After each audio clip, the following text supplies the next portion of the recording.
Welcome back to the Deep Dive. Today we're taking on a truly formidable figure. We've got a whole stack of material here, biographies, her own foundational texts, letters, and our mission is to distill it all for you. We're plunging into the life, the work, and the intellectual fortress of Simone de Beauvoir. And she's not an easy subject to pin down, is she? Born in 1908, died in 1986, a French existentialist, philosopher, novelist, social theorist.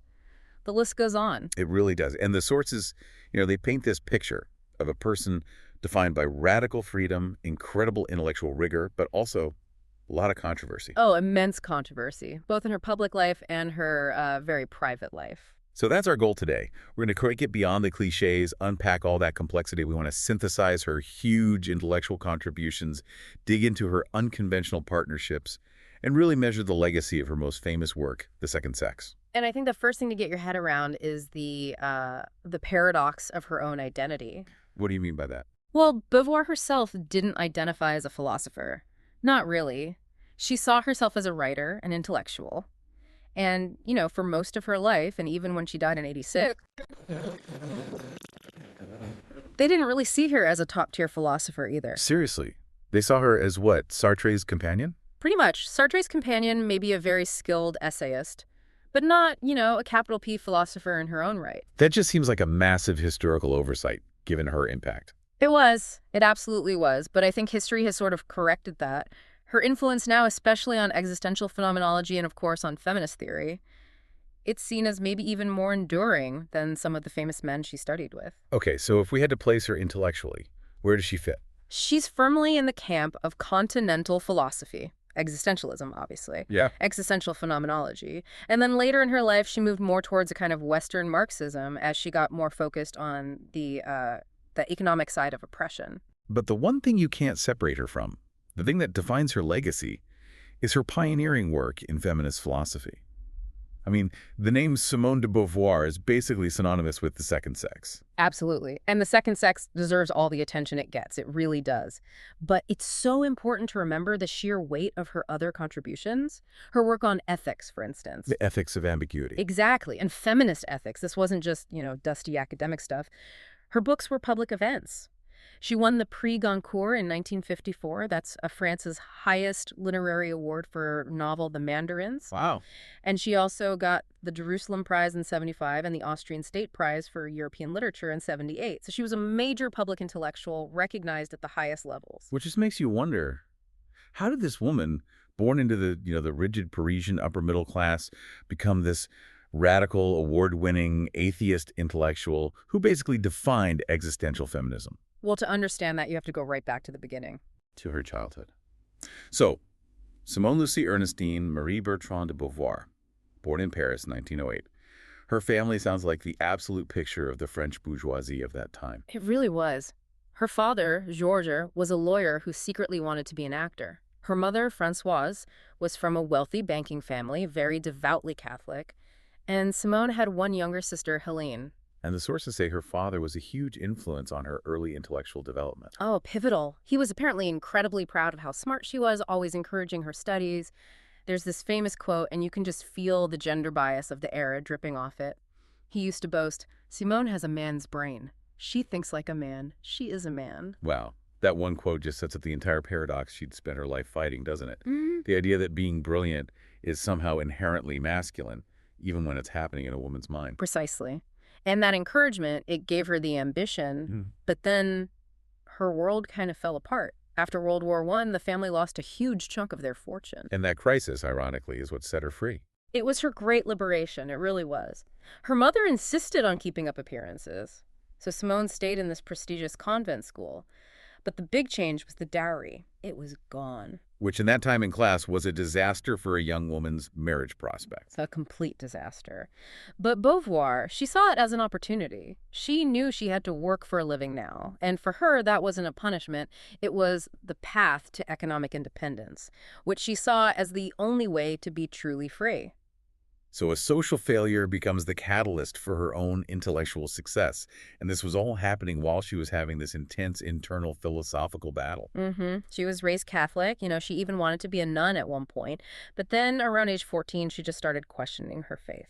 And when she let go, she really let go. Completely. She became a committed atheist for the rest of her life. And if you read her first autobiography, Memoirs of a Dutiful Daughter, she says her whole youth felt like a kind of endless disputation. A dispute between Between her parents' worldviews. Her father on one side, with his sort of secular, cynical, almost pagan ethical standards, and her mother on the other, with her rigidly moral conventionalism rooted in the church. And she couldn't reconcile the two. No. She said that conflict, that disequilibrium, was the main reason why I became an intellectual. She had to invent a new system for herself, a way to live where you're constantly making choices instead of following rules. And she had this really biting critique of faith, didn't she? Something about it being an evasion. Yes. She said, faith allows an evasion of those difficulties which the atheist confronts honestly. It's not just a rejection of God. It's a critique of any system that gives you easy answers. Which totally explains her drive. And that drive led to just, spectacular academic success. It really did. In the late 1920s, she's studying math, literature, languages, and crucially, she starts auditing courses at the École Normale Supérieure to prep for the agrégation. And we should probably explain what the agrégation is. It's not just a final exam. It's this incredibly brutal, nationwide competitive exam for the top teaching jobs in France. It's a trial by fire. It demands total mastery. And it was while she was studying for this that she met that whole circle, Jean-Paul Sartre, Paul Nizan, René Maheu. Right. And Maheu gave her the nickname Castor, which is French for beaver. Because her surname, Beauvoir, sounded a bit like the English word beaver. And because she was such a hard worker, I suppose, the name stuck. So 1929 is the big year. She writes her thesis on Leibniz. But the real moment is the agrégation exam. And the results, they just speak for themselves. Sartre came in first. She came in second. At just 21 years old, she was the youngest person ever to pass the philosophy agrégation. And that did it. That secured her economic independence. It gave her the salary, the freedom she'd been fighting for. Exactly. She taught in high schools the lycée system for years until she could finally support herself just from her writing in 1943. So by 1929, she's got it all lining up. Financial stability, this incredible intellectual reputation, and she's in this lifelong relationship with Jean-Paul Sartre. A relationship that is probably the most famous non-marriage in intellectual history. It lasted 50 years, right up until he died in 1980. And it started unconventionally from day one. Completely. Sartre was immediately fascinated by her mind. He even proposed marriage, but in this sort of tentative way, suggesting a 2-year lease. A 2-year lease on a marriage. And she turned him down flat. She did. And her reasons were deeply philosophical. She saw marriage as a very alienating institution. She thought it was dangerous for both people, but especially for women. What specifically did she object to? The whole concept of conjugal rights. The idea that the institution gave a man legal and sexual access to a woman's body. To her, it reduced a woman to property and would have just completely negated the independence she'd fought so hard for. So instead of marriage, they create this thing they call a soul partnership. Mm-hmm. It was their primary emotional and sexual relationship, but it was non-exclusive, and they never lived together. Which gave her this radical freedom. She had the intellectual partner she needed, but also the time and space to write, to travel, to take other lovers. And to think. It allowed both of them to have this incredible freedom. Now, their intellectual relationship, it's always been debated, hasn't it? Was she just his follower, his best editor, or was she a genuine influence on his thinking? History often tried to put her in that secondary role, but, more recent scholarship, looking at their early letters and notes, shows how deeply grounded she was in philosophy on her own terms. She was reading Hegel and Leibniz before Sartre was, and some sources say she developed her own original critique of Hegel's master-slave dialectic. So they were true intellectual equals. They were. They always read each other's work before publication, gave each other feedback.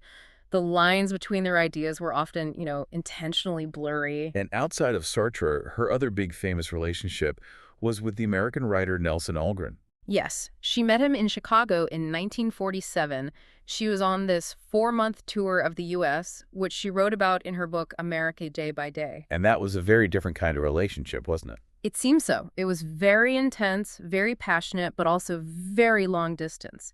In her letters to him, she called him my beloved husband. And, decades later, she was buried wearing a silver ring he'd given her. But this is where her philosophy of radical openness really clashes with, personal feelings. Yeah. Because she used that relationship in her work. She did. Algren was the model for the character Louis Brogan in her novel, The Mandarins. The novel that won the Prix Goncourt. Right. And while it was a huge literary success, it was a personal disaster for their relationship.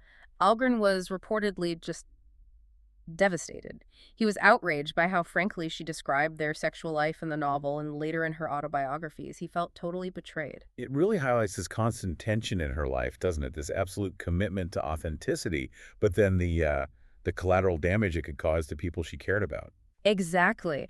And that leads us directly to the most controversial part of her personal ethics, her relationships with her students. This is the really difficult stuff to talk about. We know she was bisexual, but these relationships crossed a serious line. They did, and this is where the gossip and controversy really intensified. It wasn't just about unconventional partnerships anymore. It was about documented exploitation. And it led to a major public scandal for her in 1943. That's right. Her teaching license was actually revoked after she was formally charged with debauching a minor. And this was in relation to her 17-year-old student, Natalie Sorokin. Yes. The license was eventually reinstated, but the damage was done. And the allegations, well, they go much deeper when you read the accounts of another student, Bianca Lamblin. Lamblin wrote a memoir about this much later, right? She did. In it, she alleged that Beauvoir began grooming and sexually exploiting her when she was just 16. She claims it turned into this exploitative three-way relationship, a ménage à trois, with Sartre that lasted for years. That's a staggering accusation of an abuse of power. What made Lamblin finally come forward with that story? It was after Sartre's letters were published posthumously.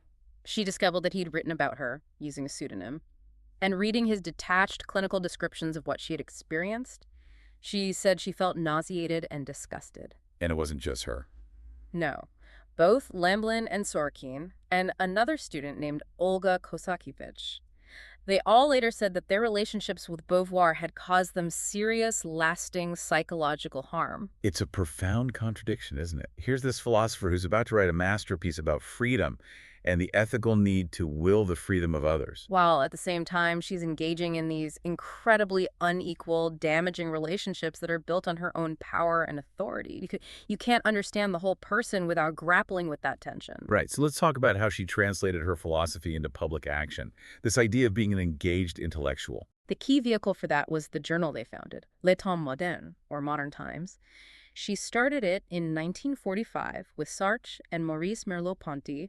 It was meant to be the intellectual engine of post-war France. They're not just an academic journal, a political one. Absolutely. Sartre wrote this famous preface for the first issue laying out their mission. He called it engaged literature. He basically said writers have a responsibility to act in the world. He even attacked Flaubert for not writing a single line to protest the violence after the Paris Commune. So the idea was to take a side. Exactly. The journal's mission was to influence the society we live in. And Beauvoir was central to this. She was an editor until she died, and she used its pages as a sort of laboratory to test out her own ideas before they became books. And her first real philosophical essay came out around this time, in 1944. Yes, Pyrrhus et Cineas. It's a fascinating piece, written as a dialogue, where she starts to explore these questions of ethical action. When is violence justified? What does it mean to act meaningfully? But the big one, the central statement of her existentialist ethics, is the ethics of ambiguity from 1947. That's the one. In it, she argues that existentialism is the philosophy for our time, because it's the only one that takes seriously the collapse of religious certainty. It starts from Dostoevsky's famous challenge. If God is dead, then all things are lawful. So if there are no pre-made rules, how do you build an ethical system from scratch? She says you start by confronting what she calls bad faith. This is the tendency we all have to run away from our own freedom. We pretend we don't have a choice. She has different categories for this, right? The serious man. The serious man, yes. He's the person who denies his freedom by saying, well, the rules are just the rules. He bows down to some external authority, the state, the church, his boss, to avoid taking personal responsibility for his choices. He hides in the system. Precisely. And then you have the nihilist who sees that there's no preordained meaning and just concludes that nothing matters at all, so why bother? Both are a flight from freedom. So the only truly moral or authentic way to live is to embrace that ambiguity, to accept that we are both fact and freedom at the same time. Yes. And this is her core ethical insight. The truly authentic person realizes that their own freedom depends on the freedom of others. You can't be free by oppressing someone else. Because their projects, their choices, interfere with yours. Exactly. She put it perfectly. No project can be defined except by its interference with other projects. My freedom to act is only meaningful in a world where you are also free to act. If I enslave you, I diminish the very meaning of my own freedom. It's a radical call for mutual responsibility. And this wasn't just abstract theory for her. She applied it in some really high-stakes, difficult political situations. Very much so. After the war, during the trials of collaborators, there was the case of Robert Brasillach. He was a prominent writer who had supported fascism and genocide. And Beauvoir argued for his execution. She did. It was controversial, but she defended it in an essay called An Eye for an Eye. She argued that because he used his freedom as a writer to call for oppression and death, he was guilty of intellectual crimes that had real lethal consequences. It's a really stark application of her ethics of responsibility. That intensity, that direct application of philosophy to life, it all culminates in her 1949 masterpiece, The Second Sex. This is it. This is where existentialism and feminism fuse together to create something totally new. It's the intellectual blueprint for what would become second-wave feminism. And it all starts with that core existentialist idea. Existence precedes essence. She just takes that and applies it directly to gender. And in doing so, she produces probably the single most revolutionary sentence in 20th century feminist thought: one is not born but becomes a woman. On n'est pas femme, on le devient. It's so famous now, but what made it so explosive at the time? Because it drew this clean, sharp line between biological sex and socially constructed gender. Before Beauvoir, the assumption was that your anatomy was your destiny. Biology determined your personality, your role, your essence. And she just said no? She said no. The biological facts of being female exist, sure. But everything we associate with womanhood, the stereotypes, the behaviors, the limitations, that's all historical and social construction. It's something that is taught, enforced, and conditioned from birth. And this conditioning, she argued, forces women into a state she called immanence. Exactly. Immanence. It means to sort of remain within. It's a state of passive being, of being trapped in the domestic sphere, defined by biology and repetition, the endless cycle of housework, childcare, being an object rather than a subject. And the opposite of immanence is transcendence. Transcendence is what she saw as authentic human existence. It's actively choosing your future, taking risks, creating projects in the world, writing a book, starting a company, leading a movement.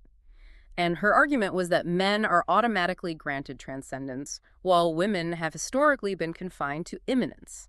Why? What's the mechanism? She argues it's because woman has been constructed as the ultimate other. The man is the self, the default, the absolute. The woman is defined only in relation to him. She is the second sex, the incidental, the inessential. And she backed this up with centuries of evidence. Oh, yeah. The first volume of the book is this massive historical deep dive. She quotes Aristotle viewing women as a certain lack of qualities, basically a defective male. She quotes Thomas Aquinas calling women an imperfect man. She showed this wasn't an accident, it was a deep-seated philosophical tradition. That's what gave the book its power. It wasn't just a polemic, it was a scholarly takedown of Western thought. Absolutely. Which is why it's such a tragedy that the first English translation was so bad. Right. This was done by Howard Parsley, who wasn't even a philosopher. He was a biology professor. And the publisher, Alfred A. Knopf, rushed him. He had, pretty basic French, so he cut huge sections of the book, nearly a third of the original text. He took out the dense philosophical arguments, the history, the footnotes that were the entire foundation of her argument. So for decades, the entire English-speaking world was reading a dumbed-down, distorted version of her masterpiece. That's right. It hobbled the philosophical reception of her work for years. Scholars knew it was bad, but Knopf blocked a new translation for a very long time. The first complete, accurate English version didn't come out until 2010. 2010. That's incredible. So that the feminist movement was literally built on a partial text. In many ways, yes. And speaking of feminism, it's interesting that Beauvoir herself was reluctant to even call herself a feminist at first. She was. Her primary political commitment was to socialism. She kind of believed that a full-scale class revolution would automatically solve the woman problem. She thought feminism on its own was a distraction. What changed her mind? Just seeing the women's liberation movement explode in the late 60s and early 70s, she realized that patriarchy was its own system of oppression, separate from class. So in 1972, she finally publicly declared herself a feminist. She said, you know, a socialist revolution isn't enough on its own. And then she became a very active participant, Yeah. especially around abortion rights. Mm-hmm. In 1971, she was one of the main forces behind the Manifesto of the 343. It was this incredible public statement signed by 343 prominent French women, including her, all publicly admitting to having had an illegal abortion. Daring the government to prosecute all of them. Exactly. It was a hugely powerful act of civil disobedience, and it worked. Abortion was legalized in France in 1974. So even as she got older, her output never really slowed down. She kept writing novels, autobiographies, but her focus seemed to shift a bit towards aging and death. It did. The Mandarins, which we mentioned, came out in 54. But then in 1967, you get The Woman Destroyed, which is a collection of stories about older women grappling with aging and feeling invisible. And her book about her mother's death is supposed to be incredibly powerful. A Very Easy Death from 1964. It's this almost brutally honest yet very moving account of her mother dying from cancer. And it was one of the first mainstream books to really tackle the ethics of end-of-life care, you know, the doctor-patient relationship when things are terminal. And then there was that novel that was only published a few years ago, right? Decades after she died. Yes, Les Inséparables, The Inseparables. It was published in 2020. It's a novelization of her intense, passionate childhood friendship and first love with a girl named Elizabeth Lecoyne, who she called Zaza. And Zaza's death had a huge impact on her. A profound impact. Zaza died tragically young, but Beauvoir always believed it wasn't just the illness that killed her. She blamed the oppressive, conventional bourgeois society they grew up in for crushing Zaza's spirit and her will to live. It's like the origin story for her entire rebellion. But her public statements in her later life, they could be just as controversial as her early life. Absolutely, especially her views on motherhood and housework. This is the 1975 interview with Betty Friedan, right? It's often used to paint Beauvoir as being against women's choices. It's a very thorny moment. Friedan asked her if housewives should get a minimum wage, and Beauvoir's answer was shocking. She said, "No woman should be authorized to stay at home and raise her children." Which sounds incredibly authoritarian, coming from the great philosopher of freedom. It does, but her reasoning, whether you agree with it or not, was philosophically consistent. She argued that as long as staying home is seen as a valid choice, societal pressure and conditioning will force too many women into it. She believed you had to remove the choice to create the conditions for real freedom from that conditioning. It's an extreme position. It is, but not nearly as unsettling as the other major controversy from her later years. Her signature on that 1977 petition. Yeah, this is really troubling. In 1977, she, along with Foucault, Sartre, and a number of other French intellectuals, signed a petition to abolish the age of consent in France. It was in support of 3 men who had been arrested for sexual relations with minors between 12 and 13. It's impossible to reconcile that with the philosophy of protecting the freedom of others. It really is. It stands as this profound and disturbing contradiction in her public life, and one that's very difficult to explain away. A deeply complicated, flawed figure right to the end. Her last years were, of course, overshadowed by Sartre's decline and death in 1980. And she wrote about it in A Farewell to Sartre, a very painful, unflinching look at his final years. It was the only major work she ever published that he didn't read first. A final act of intellectual independence, in a way. Perhaps, but her final personal act was maybe the most rebellious of all. It involved her long-term partner, Sylvie Le Bon. Right. In 1980, when Beauvoir was 72, she legally adopted Sylvie Le Bon, who's in her late 30s at the time. Her partner, her companion, became her legal daughter. For someone who rejected the institution of marriage her entire life, this embrace of a legal institution, adoption, is just fascinating. So how do people interpret that? Was she giving in to the system? The common scholarly interpretation is the exact opposite. They see it as a final act of subversion. She used a legal structure designed for the traditional bioheteronormative family and used it to legitimize and protect a queer, non-traditional kinship. It wasn't a surrender, it was a raid. It was her way of securing Sylvie's future and defining their relationship on her own terms one last time. She died a few years later, in 1986. And she's buried right next to Sartre. A partnership right to the very end. So when you take a step back from all the personal chaos, all the controversy, and you just look at the intellectual legacy, it's undeniable, isn't it? It's profound. The second sex literally provided the philosophical vocabulary for second-wave feminism around the world. Pioneers of the movement all said so themselves. Betty Friedan said Beauvoir's book led her directly to her own analysis in The Feminine Mystique. Kate Millett's Sexual Politics leans heavily on her. The debt is enormous and openly acknowledged. Her ideas just reshaped everything.